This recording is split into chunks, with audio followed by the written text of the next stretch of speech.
If you listen to the words of Erwin McManus, humans create futures, and we make the invisible visible. We can make the impossible be possible. The video you just saw there is the beginnings of what we're going to make visible with our warehouse project. The upper room is an important part of the Forest Lake Church, a hugely important part of our future as we build our future with this group. And each one of you is part of that. Jeff just preached a great sermon about perseverance. I'm not even going to try to say the Greek word, but if there was ever a year where you needed perseverance, it's been 2020, right? It feels like it's gone on forever. But keeping in mind what he also said, that perseverance builds what? Character. And character builds what? Hope. And hope is what we're building with the warehouse project. The ability to grow this group. I'm confident that as we begin to grow and we begin to move into that space and we come out of 2020, at some point this pandemic's going to end. And we're going to appreciate being around each other far more than we ever thought we did before.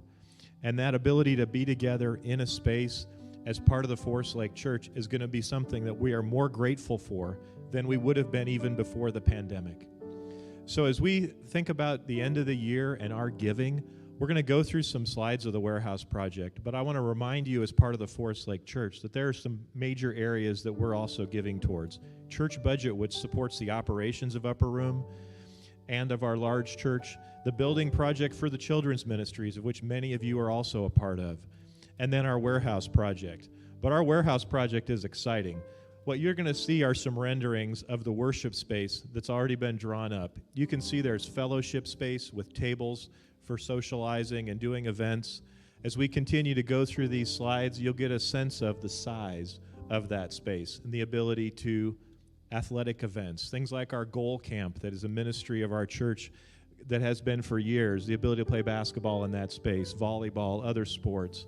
Community events, things we can bring together into a group space that we've never been able to do before on this church.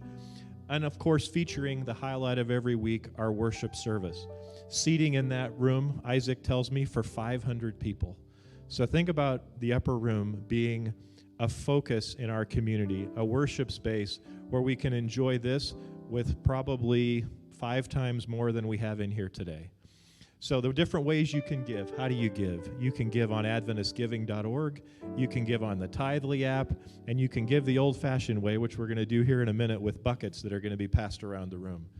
So keep in mind, perseverance builds character, character builds hope, and we're building for the future.